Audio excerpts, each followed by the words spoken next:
And I think this is why a lot of women will get themselves caught up in the wrong relationship, because they're convincing themselves, well, I love him. No, you don't love him.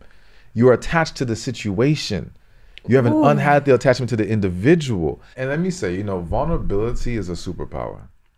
You have to start to look at it as, by being vulnerable, you can really start to expose a lot of things that are in front of you. There are foods that are aphrodisiacs in terms of like the increased libido.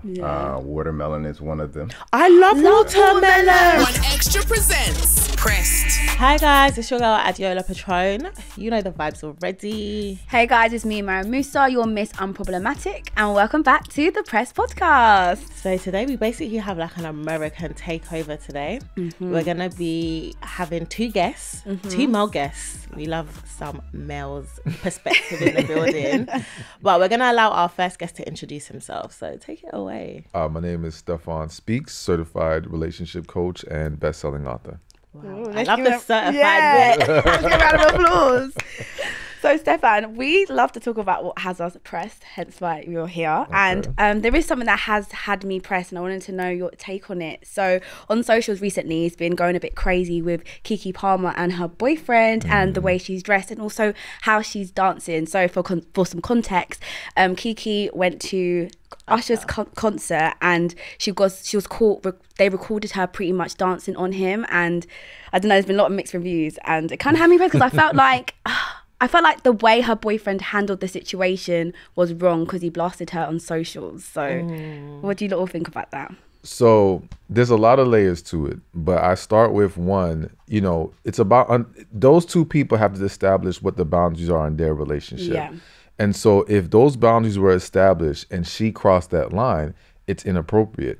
Because at the end of the day, if we switched the roles and it was a man doing it, let's not act like it wouldn't be viewed as inappropriate. Yeah. So I think that's a big problem. Now, I know I had the same reaction to him addressing it publicly. Yeah. I'm not a big fan of going to the internet. However, I understand when you feel like you've been disrespected publicly, you feel like you have to address it publicly. Oh, wow. And for him, he's probably thinking, okay, I need the world to know I'm not okay with this, because they're going to be looking at me like, oh, your girl's over here doing this, that, and the other. And to a man, that makes him look bad. So though I'm not a fan, I would prefer the whole thing didn't go down the way it did, but it's just one of those unfortunate situations. But I think at this point, they need to have a conversation at home, no more airing anything else on the internet, and going forward, how they're going to agree to behave in this relationship. What did you think of it, Adeola? I would say the same. I think for me, it was the blasting her online. Yeah. And then my thing as well was like, I feel like it kind of shows that, well, what I got from it is that I feel like their relationship was probably already rocky before that incident anyway, because I feel like you couldn't wait for her to get home, or you didn't see her when she was going, like leaving the house to know like what she was wearing. I feel like there's probably some issues they've got in their relationship that just kind of got exposed. Have you ever been in a situation, or you have, where you're in a relationship and your partner didn't like what you're wearing, or you didn't like what your partner's wearing? Like, have you guys had those kind of conversations? Because I feel like it is a thing. When you are in a relationship, you have to give your partner some level of respect. There's that idea of like, you're mine, with you are one, so I'm represented by you. So if you're outside behaving a certain way, looking a certain way, it kind of reflects on me. And I kind of have that mindset with my partner as well, especially when I'm in a relationship. Yeah, absolutely. I think you are a reflection of your partner when you're stepping outside and people are seeing you. You have to be mindful of how you are conducting yourself. Yeah. I do think that, again, different people have different lines. So some other men may view that outfit and say, I don't have an issue with it. Some may have said it would have been a problem even if just being sheer, even if she had full underwear on, it'd be a problem. Like, there's different people who have their different opinions, and that's why it's so important for those two individuals to discuss these things in advance. But I have to say, it's interesting how it's the natural inclination for a lot of women is to say to themselves, well, maybe he was doing something that you know, there was something wrong at home. Yeah. But we wouldn't give that same perspective if it was flipped around. Yeah. Because we never do anything. Right, exactly. It would just be viewed as he's a dog, he's untrustworthy. It would be all on him, but yet there's this desire to still shift it back to him, even when it was her engaging in those acts. Do you feel like women struggle to take accountability? Yes, if I'm being honest, yes. And I think it's because, you know, I explained this at one of my events before. Women are more emotionally driven, all right? Emotions impact women at a greater level. And so to look at yourself in the mirror and say, I did something wrong or I messed up here, they take it harder. So if you ever notice, like a couple gets into an argument, they discuss it, and to the man, he's done. All right, we discussed it. We're good. It's over. The woman is still dwelling in it. It's still hitting her. She's internalizing it longer. So for that reason, because it's such a tougher pill to swallow, women will tend to run away from it more. Not saying that no woman holds herself accountable, but I do think it's a greater struggle for the average woman compared to the average man. It's so it's not complicated, but I know what you mean. I guess so. I feel like we are so. I feel like because we know we do everything out of love and from a good place, sometimes it's hard to see in relationships that we could be wrong. Whereas guys, I feel like it doesn't seem to come from good places. But everything is not out of love from a woman. Do you know? Wow. Why do you say that then? Because there's a lot of women who, okay, I'll give you an example. Okay. You could have a situation where a woman's in a relationship and she's trying to do everything to make this man happy. And she'll say, you know, I'm doing this because I love him. No, you're doing it because you're afraid to be alone. You're doing it because you're afraid to lose this opportunity to get married and have kids. You're doing it because you're afraid to look like you made a bad choice. Fear is driving you, not love. So there's this tendency to use love as the blanket guard, the shield to say, well, that's what I'm doing. This is what I'm doing it for. But that's not true. And I think this is why a lot of women will get themselves caught up in the wrong relationship, because they're convincing themselves, well, I love him. No, you don't love him. You're attached to the situation. You have an unhealthy attachment to the individual. And until you see it for what it is, you will have a hard time breaking free and understand that if it's not true love there, then it's guaranteed things are going to go wrong. So how do you know when you're operating out of fear and out of love? Well, I think, you know, you have to, everyone needs to heal. Everyone needs to go through the process of healing, because that will help you really discover if you're holding on to things and if there's unresolved issues there. But again, I think everyone has to ask themselves, when we say I love them, why? Why do I love them? Because I had a client once, I said, why do you love this man? And everything she mentioned was what she does for him. And I said to her, I said, do you realize you mentioned nothing of what he does for you? So how do you expect me to believe this is real love? It wasn't love. It was attachment. And what happens is when a woman, and this can happen to men, of course, but when a woman has poured so much into a man, even if he's the wrong man, she becomes more attached. She doesn't want to walk away from that investment without getting a return on it. And so now she thinks she's in love because she's consumed by this man in this relationship. But no, you're consumed by your investment and your fear of walking away from it. Wow. So you really have to just you have to ask yourself deeper questions as far as, why am I here? Why am I doing this? What's really driving me in this situation? Because I always say, a lot of times when people break up and they struggle with it, they don't miss the person, they miss the feeling. Okay, you're just afraid that now you've lost a relationship rather than that actual specific man, because that specific man never really made you happy. Wow. The situation did. Wow. I think that's kind of like a light bulb moment for me. Joking. But no, I think I think that's a really like interesting thing to say, because I think I can talk of like experience for myself, and I think when I look back at like some of the situations and relationships I've been in, when you really look at it, it's like, was that relationship really that good, or was it the comfortability and how much time I'd spent in that relationship? And it's like it's the fear of like not being able to find that again, or finding anything like close enough to that. So, but do you feel like maybe a lot of us haven't actually realized that we're not ready for a relationship? Like, how how do you actually know you are fully ready for a relationship then? So one, yes, I think most people do not realize they're not ready for a relationship. All right. How you realize you are ready for a relationship, and more specifically, a relationship with that specific person, because you can be ready for a relationship in general, right? But if you meet someone and what they're requiring of you does not work for you, trying to force the issue is pointless. You're not ready for that relationship, or you don't fit in that relationship, right? So it boils down to, one, do I even know myself and what I need?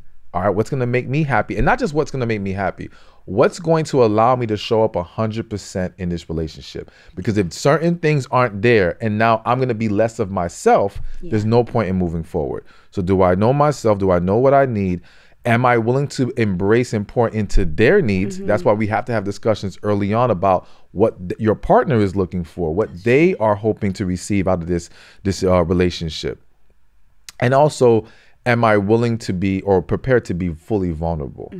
You can't experience true love and relationship at its fullest potential without vulnerability. And a lot of people, it's like they want to give a piece of their heart, not their whole heart. All right. And they're too afraid to give their whole heart because they've been hurt before. They haven't healed. So healing is, again, it goes back to healing is such a huge part of truly being ready for a relationship in your life. Don't you feel, though, women do always want to work on healing and bettering themselves, especially when they do come out of a situation, but men don't really want to take that journey on healing themselves? So it's like, if all women are working on healing themselves, why, and all these guys are not healed? So, okay, it's a little bit, so, okay, let me break it down like this. I always say a lot of women walk through the door of healing, but they don't actually do the work of healing. Wow. Okay. So it's like, yes, they'll go to a therapist, they'll go to a coach, but many have been going to a therapist and coach for years and they have not improved anything. Wow. They are still holding on to the same issues. They are still hurt. They're still unwilling to be vulnerable, all these things. So I think there's a misconception that women are healing at these high numbers. Well, no, they're just more willing to take certain steps, but they're not going fully through the process, because the thing is, the healing process is a very emotionally taxing process. And remember what I said earlier, women are more impacted, I would argue, by those emotions. And so that's when it gets scary and they're like, all right, that's too much. I can't do it. So like I have a process for healing, and a lot of women, they stop at the parts where it's writing the letters or getting things off your chest or, you know, having to do certain things.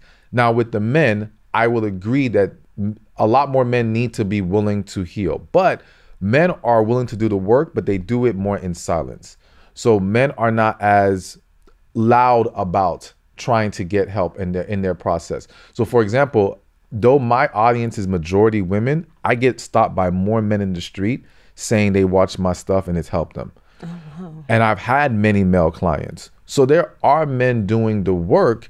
It's just that, again, they're not going to be as vocal about it. Yeah. And I think for a woman, for a woman or a man, you can't worry about what is everyone else doing or not doing. Are you healed? If you are healed, you will be able to receive someone who's best for you. Don't worry about, because you don't need everyone to heal. You need your partner to be on the same page as you. You can receive that if you do what you got to do. That's really interesting. Don't you feel like part of healing as well, like, is knowing what you want? And I think I've had to learn, really understand, you know, when you write what your ideal man is, and you've got to strip away the other stuff, you have to really think about what do I want my man to be like what can I also be like for my man as well. It's quite crazy. You have to really be in a serious state to start dating, I think. You have to kind of take it seriously now, and everything with a purpose. So what does a healed woman look like?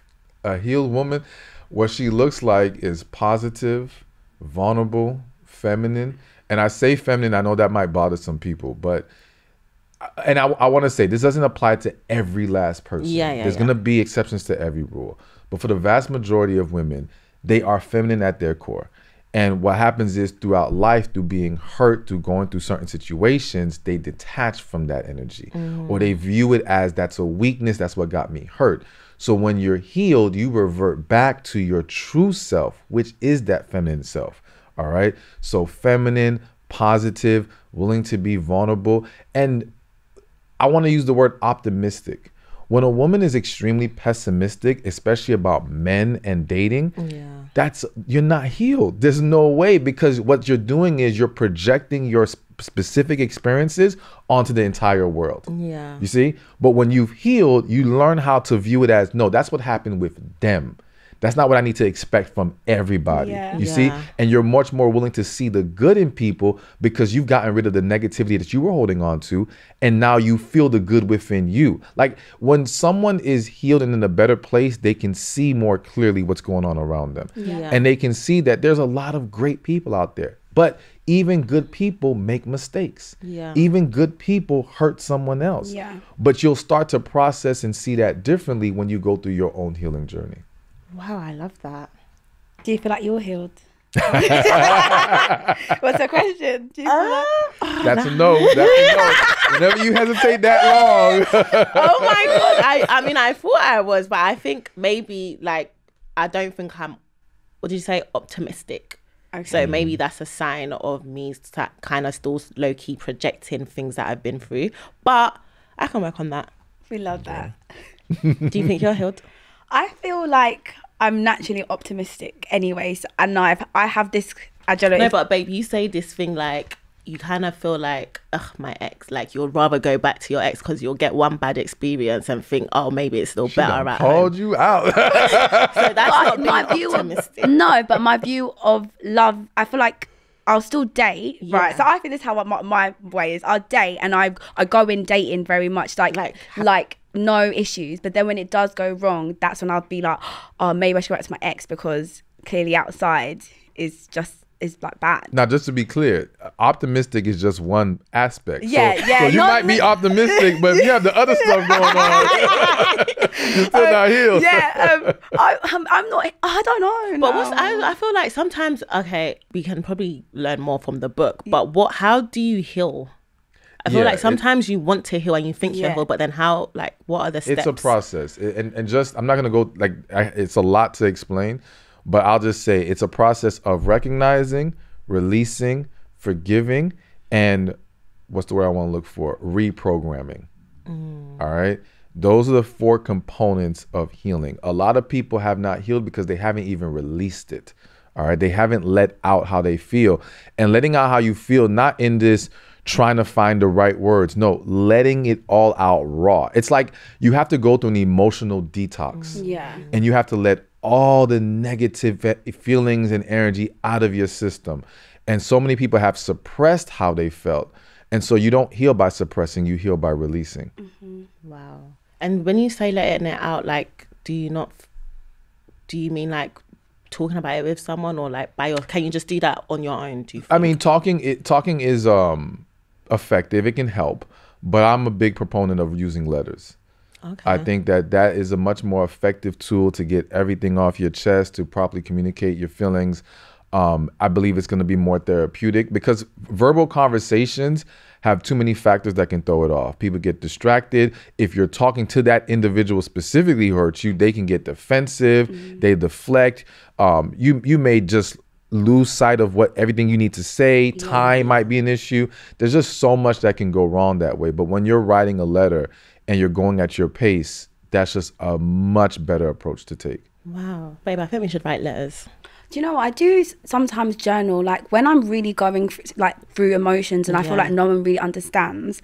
When I write it down, it feels a lot better. And then I'll forget about it for a couple of weeks. And then I'll go back to it. I'm like, oh my God, I survived that. Like, at the moment you think it's the end of the world and then you survive it. So it's nice here and there to do it. So I have get this that. one book that every time like a guy's upset me or I've gone through like something, I write how I feel in that moment. And when I go back to read it, I'm like, oh my God, like I could cry just reading what I wrote, but I'd never ever let anyone read it. Yeah, same. I wouldn't let anyone read mine. It's personal. I might just burn it.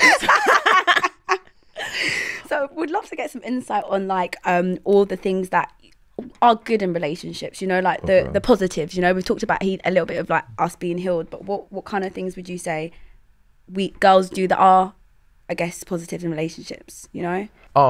I think when a woman is in a happy relationship, there's a lot of great things that she does. You know, even though a lot of people don't like this term or saying, the whole happy wife, happy life.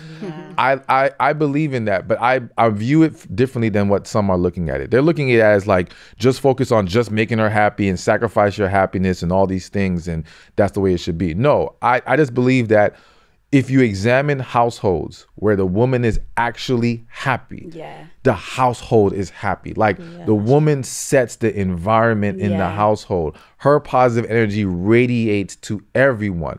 Whereas I've seen situations where the man could be happy, right, and the woman's still miserable, okay? Or I've seen situations where if the woman is miserable in that household, that whole house is going down. Okay? So that's why I do think it's important for a woman to be happy, but not just seek that happiness through her relationship, but create that happiness within herself, you know, and create that peace from within. And I think from there, a woman naturally knows how to just pour into what she cares about. There's this innate thing that she has. It happens with her kids. It happens with the ones that she loves, family, partner, whoever. So, and women are so much more in tune and so much more seeing the little details. So you don't really have to break everything down to a woman on how to make somebody happy. The only roadblock is if she's willing to do it. If it's an issue of pride that gets in the way, or why should I have to do such and such, things like that. But if that's not a problem, she can do amazing things. I agree with that. Have you noticed a difference between the UK and US dating approach, or like clients? From a client perspective, I have not. To me, no. And I think because at the end of the day, people are having issues with the same fundamental things. You know, communication, picking the wrong person, toxic relationships, things like that. I think dating in general has gotten a little bit more difficult for everyone. Right. So, I mean, I've heard some different things. I've heard things like UK men being even more lazy when it comes to. Because I was going to say, like, the UK girls, we're like, okay, we're going to go get ourselves an American because they know how to be more romantic and etc. So I have heard that, you know, but I think, again, that depends on the woman's preference on the type of man. Some women don't care for those things. So it's not a big deal for them. But the thing is, there are going to be some American women or American couples have the same exact complaints.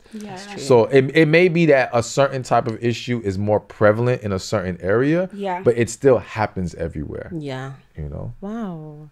That's amazing. Well, we're going to move on to the hotline. So in this segment, this is where our peaches, that's our audience, they basically give us an insight on something that they're struggling with, and then we give their advice. So this is their lucky day because they're going to get a certified reply. Hey Peaches, if you're enjoying this video, you should know that you can listen to every episode of Pressed on BBC Sounds with a new episode every Friday. But now, let's get back to the video, shall we? This is the Press Hotline. So there's this guy that I met a couple months ago. I want to say 4 or 5 months ago. He's taken me out to eat. We've hung out. We've smashed. Like, it's nothing serious. We're just like enjoying each other's time and we're cool. I remember in him talking to me, he was saying that he's not used to people doing nice things for him. Me, I'm a naturally nice person, regardless if we're together or if we're not. If I with you, it's not anything for me to just pick up on little things. So he was talking about how he wanted a massage. So I took it upon myself to start, Googling like at home massages. Someone could, come to his house and give him a massage. Am I crazy for wanting to do something nice like that for him? No, he's not my man, but like, we're cool. And like I said, it's not anything for me to do that. Am I crazy for doing that? Y'all let me know, because some people would tend to think you're absolutely insane for spending money on a guy who's not your man, but that's just nice. Does this make me a yam head? That's a good one. What do you think about what do you that? think? So I don't think it makes her crazy for wanting to do something for him. If they have that agreement, that's their dynamic and they're on the same page, so be it, fine. What I don't want to use the word concern, but what strikes me when I hear her story is I feel like there are people who they deep inside do want a relationship, but they're in denial of that. And this desire to do for them is because you want to pour love into somebody. You want to give to them. And I find, again, this does not apply to every woman, but typically when a woman can date a man several months, hang out, be sexual with them, and still be okay with nothing progressing past that, it's like you dated down.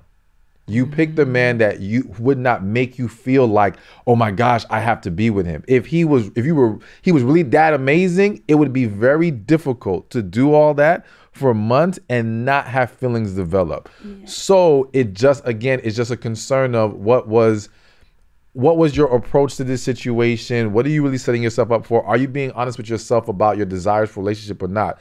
But to the point of, does it make her crazy? No. Yeah. What do you think?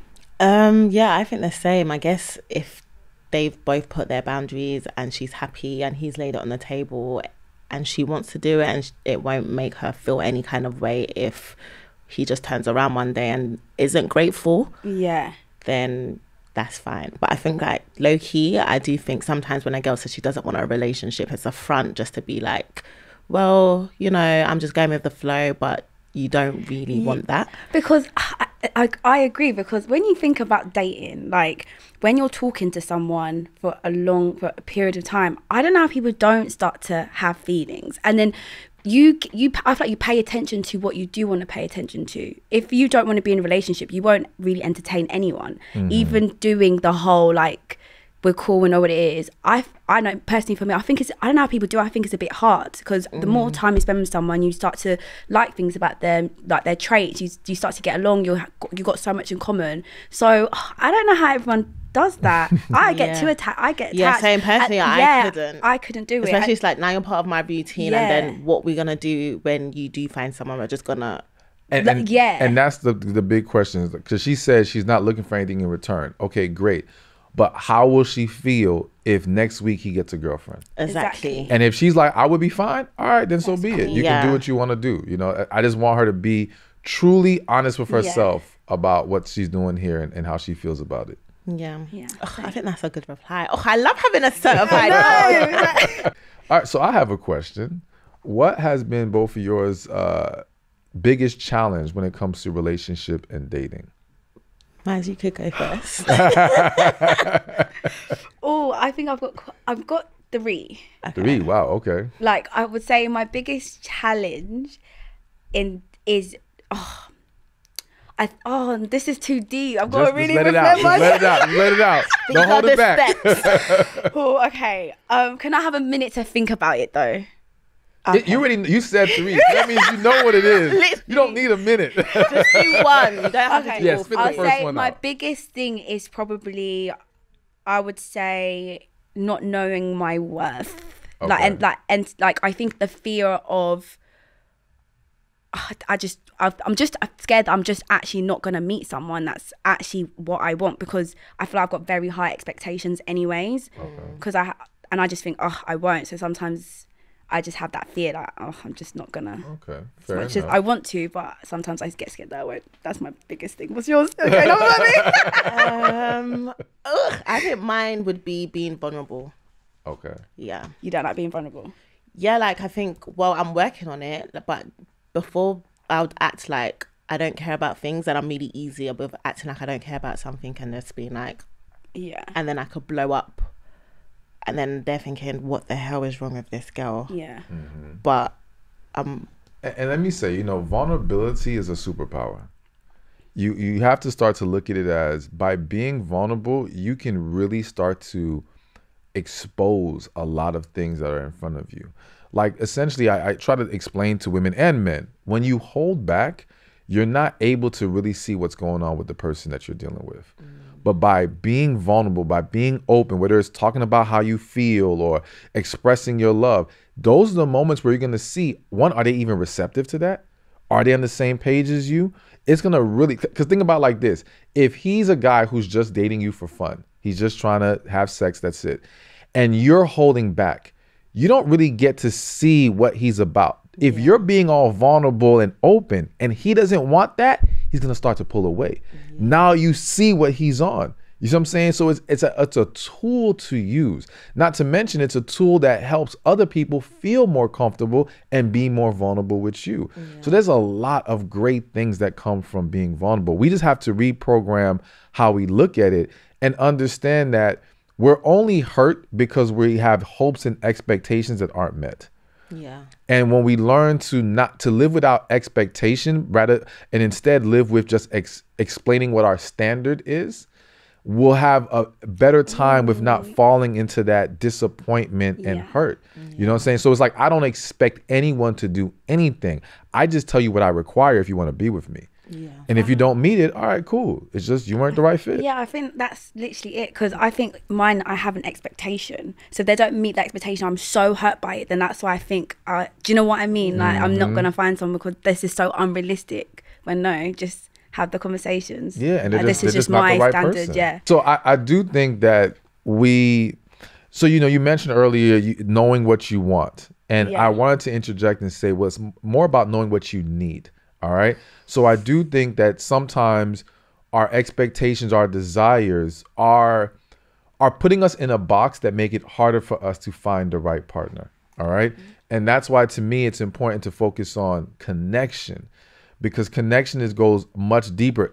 There's a lot of women who got exactly what they wanted and still end up miserable and unhappy. Okay. So what you want does not equate to what you need. What's going to actually sustain you, what's going to actually impact the quality of the relationship. That is extremely important to understand and look at. So I'm going to give one quick example, and I mentioned this at my event. Like, a lot of women want men who are taller than them in heels. Okay. It's so funny that you use that particular example. Maz is miss, I want him to be taller than me, and she's so short. And listen, I always say, I'm not going to argue against wanting a man taller than you. Yeah. But wanting him taller than you in heels is one, expecting for a man to be taller than you basically 10% of your life, because you don't wear heels 24/7. So it's only a small portion of your life that you're actually wearing the heels. And then you're expecting him to be taller than a fake height. That height doesn't exist. All right. It's not real. When you take your shoes off, you're short again. Okay. So, but to go deeper with that is to ask yourself, if he's not taller than me in heels, how does that really impact the day-to-day relationship? Does that really cause me to not be able to be loving to him and pouring into him? No. We all have preferences. We all have our idealistic partner, but that doesn't necessarily match what's going to fit us and be best for us in the long run. So we have to learn how to change our perspective when it comes to what is really necessary in this relationship. Oh, guys, so it's been really amazing to have you, Stephan. I feel like every time we get like a coach, we just really self-reflect a little bit. I feel like I'm gonna be a changed woman, like same, different perspective, and maybe. Before you go, what's one tip to being vulnerable? One tip to being vulnerable is just, I mean, I don't want to sound like a broken record, but it's the healing. Oh, okay. Like the tip to being vulnerable is just to heal, but I'll use a different tip. To just speak your mind. Get comfortable and practice speaking your mind.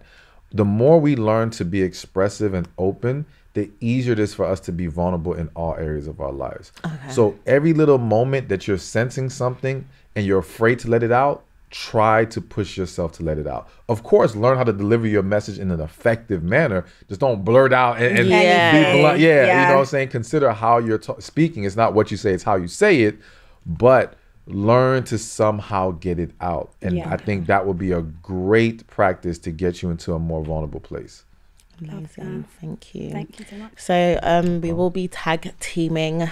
We will do a swap over, but we're going to introduce our next guest when he arrives. But yeah, going to say bye to our guest. Where can they find you? They can find me on all over social media at Stephan Speaks, Stephan Speaks. That's YouTube, Instagram, Facebook, all of it. Okay. And based on our conversation, what book would you suggest the most at? Love After Heartbreak. Love After Heartbreak. 100%. Yes, okay. That's the book to get. And it has all the steps to healing in there. All right. Thank you. Thank you for having me. Thank you. It's time for Madness with Maz. So guys, you know already we're playing a tag team at the moment. We've got a new special guest. We're going to let you introduce yourself first, and then I'm going to tell you this part of the segment. Yeah, so I'm Dr. Bobby Price, aka Dr. Holistic.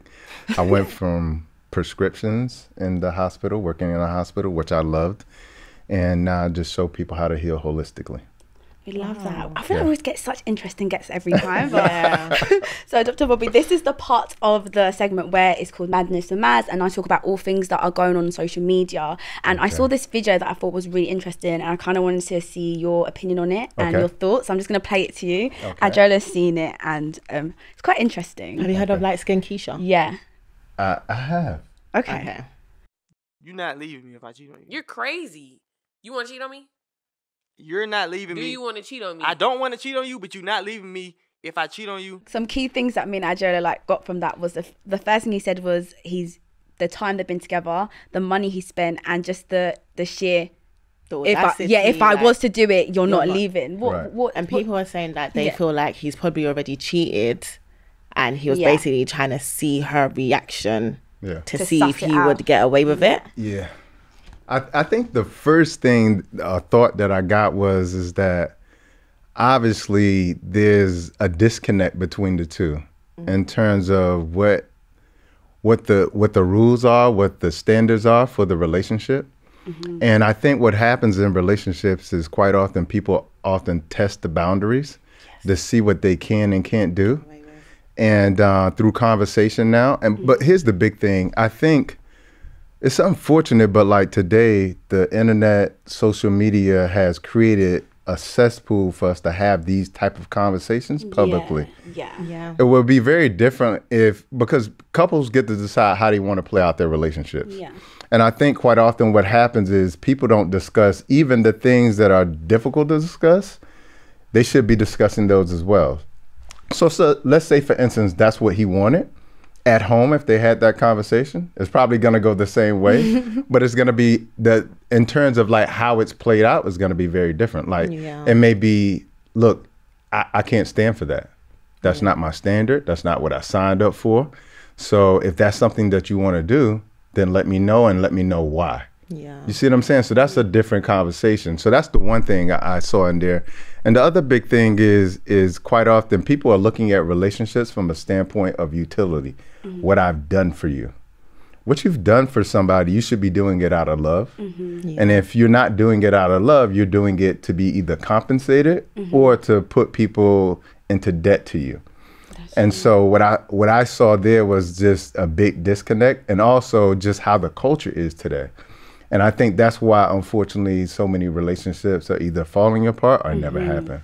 I feel like there's this thing now at the moment, especially when I watch these videos, where we're kind of normalizing cheating. Like, for the fact he said if, as if that was, when you say if, it's like, what if I can, like, there's a chance, there's a little percentage that you will do it. And I think, I don't know why they're trying to, why everyone's trying to normalize it as if someone cheats, no, you shouldn't cheat. You're in a relationship, you know?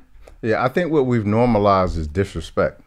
And if you think about some of the shows that we have, like in the U.S., like Atlanta Housewives or Love and Hip Hop, we've normalized disrespect. And it's not just cheating, it's disrespect on all levels. And so I think as a result of that, because it's become so normalized, and I'm saying normal, but really what's happened is it's become common. Because if it was normal, then people wouldn't object to it. It wouldn't be their first nature. You understand? But because it's so common today, and we see it so much on social media, we see it so much in the news, I think because of that, that's the issue that's in place, is that we've normalized it through the culture of social media. And because social media, unfortunately, has some good things. It's connected the world, but the bad part is the culture of it. What we get likes for. What we get followers for. Those are the type of things that the things that go viral are unfortunately the negative and the things that don't lead to love, that don't lead to connection. From your perspective though, what would you say the downfall is of relationships? Because I feel like everything is just going tits up. Nothing is lasting, and I actually don't know why. I think the big thing I see is people aren't showing up as their authentic selves. I think that's one of the biggest things. And what happens is when you show up in a relationship and you have a mask on, and that mask could be not to deceive, that mask could be because you don't know who you are. And you're showing up with that mask, and throughout the relationship over time, what happens is slowly but surely the mask comes off. And once the true person is revealed, you're thinking to yourself, I've been robbed. I've been swindled. Who is this person I'm laying next to? Yeah, and it's a big switch up as well. The energy shift is crazy. But do you feel like people are too judgmental? Because there was this other tweet where this guy, he was basically saying I think he was on a FaceTime to this girl he was dating, and she finished a whole box of 40 nuggets. And then everyone was just basically like, yeah, he couldn't talk to her after that. And I just think, so imagine you meet a woman, she's your type, everything is going well, and because she's eaten a whole box of 40 nuggets, is that a reason to be like, yeah, you're not the one for me? Okay, so let me preface this first. So I've been plant-based vegan for 13 years. Yeah. I teach people how to heal not only through food, but also through healing unresolved traumas. And what I always tell people is that food is an extension of your care for yourself. Okay, so now for me, and how I perceive that is going to be different from how somebody else perceives it. Now, I don't know this man, so I can't tell you what his perspective was. But what I can tell you is, like, when I think relationship, I think generational. I think having a families. I think my kids. Now, I'm going to cook in my household, but I want my wife to be the primary nourisher in the household. With that being said, when you think about childhood obesity, when you think about how early people are dying of strokes and heart attacks, obesity, etc., it's a major concern for me when I see somebody eat unhealthy. Yeah. Now, for me, I don't walk away from the relationship and say, hey, you ate 40 nuggets in 30 seconds, so you need to get up out of my life right now. My perspective is a conversation, because here's the thing. Most people don't have the perspective around food.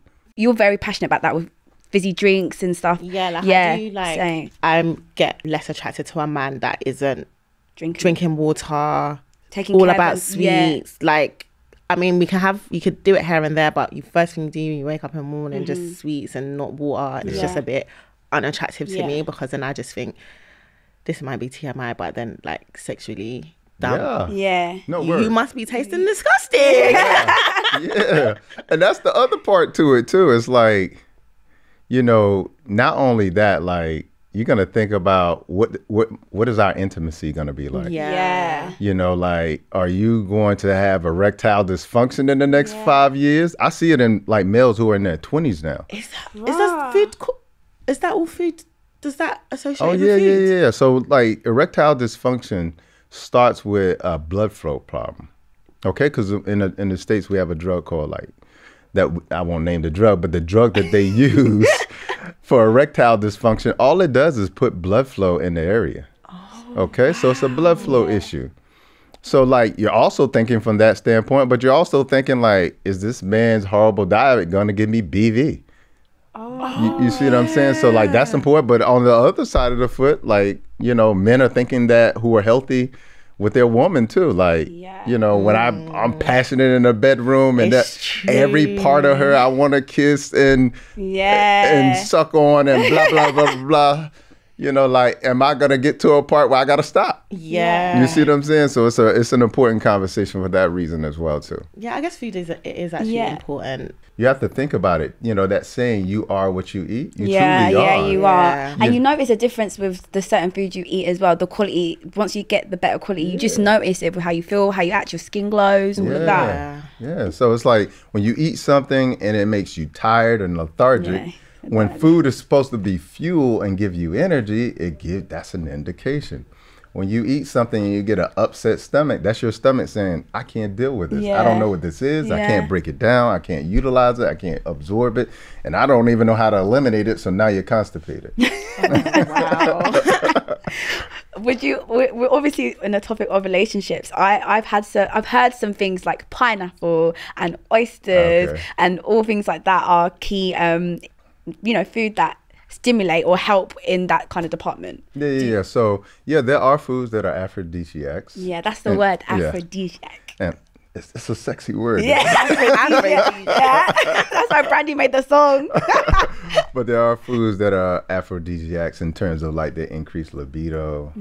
Watermelon is one of them. I love watermelon. What about grapes? Is grapes good? Grapes are good, but grapes have this thing in their skin called resveratrol, which is really good for the skin and also good for the heart. Not necessarily aphrodisiac, but makes the skin glow and pop. So and may be attractive enough. You may attract that male enough to where it creates the aphrodisiac effect.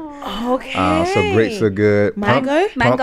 Maca is also good too. Maca is a root. The maca root. Yeah, I read up about that. Well. Is that the one that you've been saying? Yeah, we would have a conversation about it because when I go to gym, I like take like supplements, and that one's really good for like, and it just makes you feel good. Like I know the difference. I haven't tried the maca on its own, as the actual root. Yeah. But I've had the supplements, and it's like a libido. Like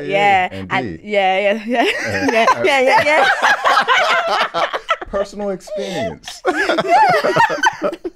But also pumpkin seeds are good for men too as well. Pumpkin seeds. I'm sorry, you're in this juice. So babe, on your salad, what is this in the salad? Pumpkin seeds. Why are you putting that on my salad? What's that good for? It's good for a man's libido. Okay. As well too. So foods help as well too. Like it's not only food as medicine, but also food for so many different things too. Wow, that's really interesting. Indeed. You never think that. You hear it, but you never really realize how it actually plays an impact. Yeah. And what I always tell people, this is really important for people to understand, is that like you can't take supplements or even individual foods and have a horrible diet. Yeah. You can't compensate for a horrible diet. So it's so important not just to eat the foods, but to eat healthy overall and in general. So I've just been getting a lot better. I really enjoy cooking, and I just notice a difference now. I always feel like I want a home cooked proper meal rather than outside. And so many people don't cook anymore. It's easy to not cook anymore. Like convenience is a thing for people, and no one can really ask to cook these days. And that's how our culture shifted. We shifted towards convenience, because grandmother used to make everything from scratch. And original ingredients. How old are your grandparents? Because my grandparents, I don't know, baby. I can't ask their ages. It's rude. But mine are really old. Like, and they grew up in the village. They stayed in the village, so that kind of there's no like modern day stuff there to get influenced by. It's just all natural, organic back in the day, and they're still quite good. Yeah, nothing in a box bag, can jar with preservatives, additives, things of that nature. So. Oh, that's been interesting, Dr. Bobby. Well, guys, this has been such an interesting episode. We had our two American men here explaining everything to us. I want to get better with my diet as well. Yeah, I just want to be a changed woman now. Same. But yeah, guys, we hope you enjoyed this episode. #PressPodcast, and we'll see you next Friday. Bye guys. Thanks for watching, Peaches. Remember, you can listen to every episode of Pressed on BBC Sounds and be the first to hear more from us right here. Make sure you subscribe to the BBC Sounds YouTube channel.